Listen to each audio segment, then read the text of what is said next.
Greetings and welcome to Hexed Encountered. I'm Joe. It is time to do some play for the game Hoplite. This is from the Great Battles of History. It is Volume 15, Warfare in the Greco-Persian Age, 5th to 4th century BCE. So this is, of course, a game system that was designed by Richard Berg and Mark Herman. And this is the second printing, which came out not too long ago. And I wanted to do some gameplay of this, and I realized I had done the first look all the way back in March, so it took me a while to get this to the table, but that is where we are right now. So this video is going to basically be a setup and introduction to what we're playing. And I screwed this up. These guys need to be up here. That's not the way. I deployed these upside down accidentally as I was setting it up. So they're supposed to be up here. So this, as I said, is the scenario we're going to play. It is set up and ready to go, basically. But as I usually like to do a little introduction before I actually start gameplay, I thought maybe I would do a quick video because I wasn't planning on doing one for Friday. So this will be on Friday. And it will be a real quick kind of setup introduction video, so that I won't have to do it when I do the actual gameplay video. We can just jump right into gameplay. So if you're not interested in the background of the battle we're going to be playing, or anything else that's kind of not exactly gameplay, but just talking about setup and so on, then you can feel free to sign off and go watch something else or do something else. But we will be playing Ephesus. Okay, so this is actually the first battle here in the game, and you can see the list of the battles that come in this game. Okay, I was tempted to go with Marathon, and then I thought, you know what, let's just go with the earliest battle, the first battle. As you can see, they kind of go in chronological order, running from 498 all the way up to 362. And so this one uses this kind of bland, flat map with no real terrain. Everything is open and clear. It's on a plain. So the historical background is pretty interesting. I don't know that I'm going to read this, but to kind of give you the abbreviated version, the Athenians set sail for Ionia, and they landed there. And this was at a time when the Ephesians guided them through the mountains to Sardis, which was part of the Persian Empire. And so they did attack the city, the citadel, I guess, of Sardis, and then the lower city caught on fire. And this all comes from Herodotus, which he says happened accidentally, and then it spread. So they fought with the Greeks, and the Greeks basically left and retreated and started to head their way back to Ephesus. But then the Persians that were in Asia Minor heard about this, and they decided they were going to give chase. And so that led to this fight here, because they caught up to the Greeks. They had the benefit of some chariots, which are actually lined up over here. I think, if I can... My glasses are acting up. Yeah, these are the chariots, and these are cavalry over here. So they were mounted. The Greeks were on foot.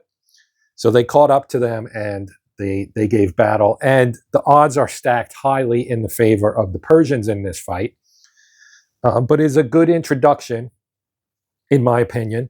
And the reason I think it was included in the the slate of scenarios here for the game is that it's a good introduction to the system as it pertains to this particular era of combat and the Greek hoplites. So you can see the hoplites type of phalanx. They are double-sized counters, just like in some of the other games that feature phalanx infantry. And so you can look at this. This is Ionian, as you can see, and it's a hoplite. You can see HO, right? They always show you what the units are. Like these are skirmishers. So you can see here you've got Ionian skirmishers here. They're equipped with javelins and so on and so forth. So the hoplites were actually the main infantry of the era. but they were put into phalanxes so that they could fall. It was a tightly packed formation. I'm sure you're familiar with what a phalanx is. And, this being so far back in history, the design note here actually says exactly how a hoplite fought is a subject of some, much disagreement among historians, mostly in the details, not the overall view. Whatever, it was truly brutal and awful. We have greatly expanded the Great Battle of History series view of this with these rules, as you shall see. Okay, so they have special rules for this. Now, if we wanted to look at what all of the various ratings mean, if you're new to this system, okay, so here you have, we'll start with the combat units. Okay, so we already saw that skirmisher, right? And these, again, you'll have the type here with an abbreviation. LI, of course, light infantry. LC is light cavalry. You've got hoplite over here. So this is a hoplite that's not, it's a Spartan hoplite, so it is not in a phalanx. And it's a loose formation. So hoplite is the boxed type. Then you've got the light infantry here cannot shock attack because it has its unit type in red. So this would be true for them and them. Neither of those could actually do a shock attack, which is basically just like a melee attack. And well, you can see the unit ID at the top, right? So they'll have like usually the nationality or such, and then a number, right? Because they're all interchangeable to some extent in terms of the scenarios. Like here we have Ionia Fore skirmisher. So this is one that can be used in any scenario that features the Ionians. And then, of course, you have your movement allowance, which is the number in the right-hand corner in black. So that's how far they can move and subject to terrain effects, although in this one, we're clear terrain throughout, so we don't really have to worry about that. And then the number in the middle is the troop quality. So if you're familiar with this series, that is basically a way that they determine, well, obviously the quality of the troops, but how effective they are, their morale, things of that nature. Now, if we wanted to talk quickly about the leaders, we have some leaders here, of course. So this is Chronopus, I think. I forget exactly, sorry. But he is a regular formation leader. And then we have, yes, this is our overall commander.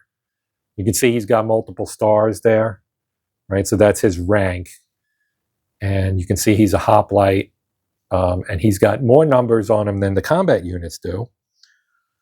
And if we look here at our key, right, so we're looking at the overall commander. So you have his name. In this case, it's Cyrus, right? His command color, then his rank, so 3 stars, his command, and then his charisma, okay, initiative, and his command range. So what do those ratings mean? Okay, so let's take our, here he is. This is our Persian leader. Okay, so here's our Persian leader, Megabades, which I may not be pronouncing correctly, but hopefully that's close enough. So the command range is basically his presence on the battlefield, as well as his aids and effectiveness of his abilities. So it's kind of a catch-all command type of rating, as you might guess by command range. So that is the range in hexes over which the leader can exert his initiative and give orders. So the initiative is his ability to, quote unquote, seize the day, according to the rules, and possibly go one up on his opponent. Initiative is, you roll for it, and it's used to basically determine who gets to go first. So a higher rating is better. Okay, and you can also do trumps, which allows you to seize it from your opponent if they've actually won it. You can try to seize it. And then charisma is the ability to rally your troops and aid them when they go into shock combat, and they have to take a quality check, a TQ check, which is troop quality, which uses their rating for that, as you would probably gather.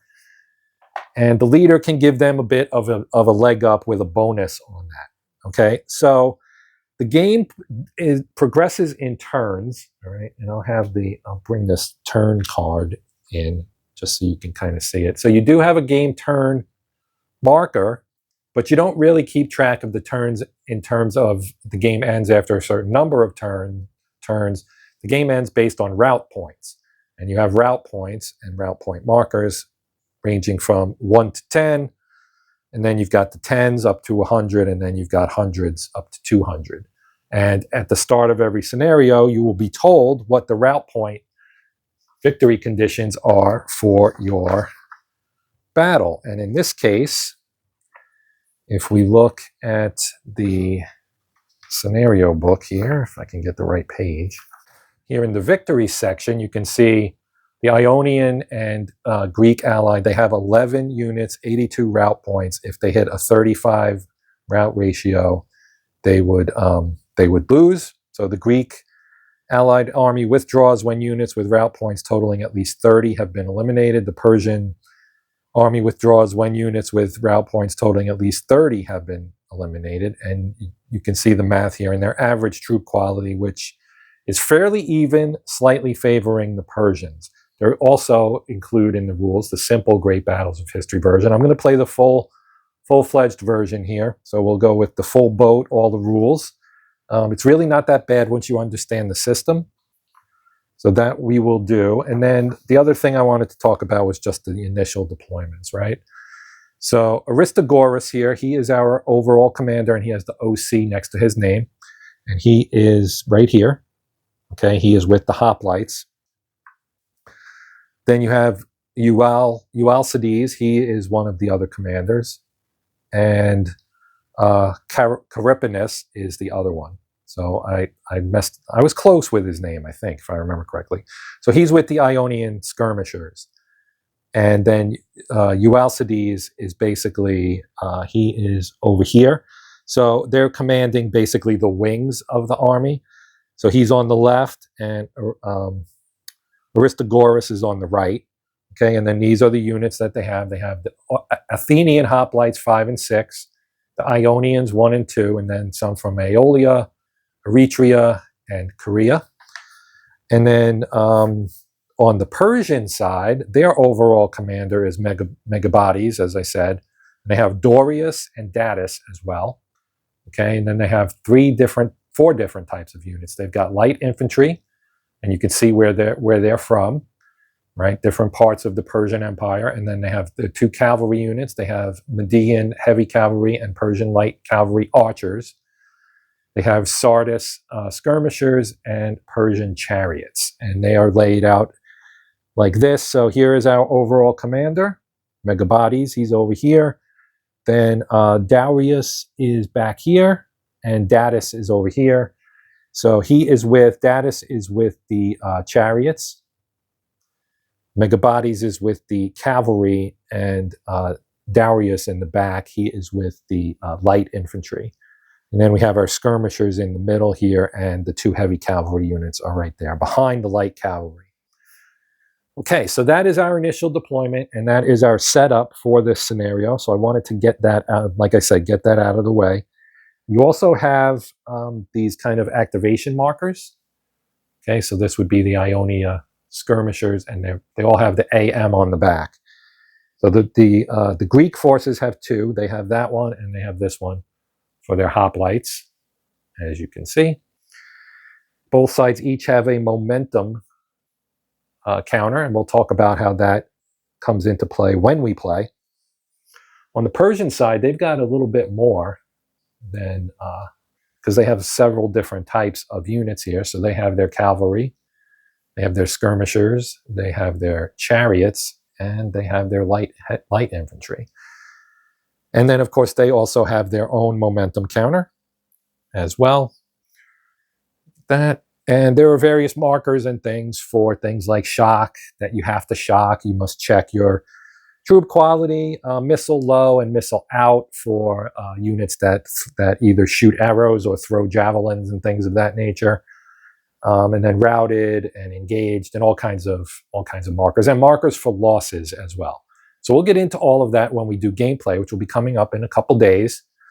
So like I said, I just wanted to get this in as a kind of quick Friday night or Friday Friday day, I guess, since it's going up at midnight Eastern time on Friday morning. Technically morning, midnight is the middle of the night. But you guys in Europe, if you're watching, it'll be early morning for you. So yeah, this is just a Friday kind of quick setup preview for the gameplay that is coming up here. So this is one of the games that I was hoping to get to the table in July, and I am going to achieve that goal. My other one is a Civil War game, which I hope to get to towards the middle end of next week. It'll probably bridge July into August, to be honest. But that will do it for this one. Thank you for watching. I hope you found it at least entertaining, if not informative, and that you'll come back and check out the gameplay video when that comes up, like I said, in probably 2-3 days from Friday. That should be done, so think Monday-ish, I would say. Monday, perhaps Tuesday, but most likely Monday. And yeah, that is it for this one. If you have any comments or questions, please let me know.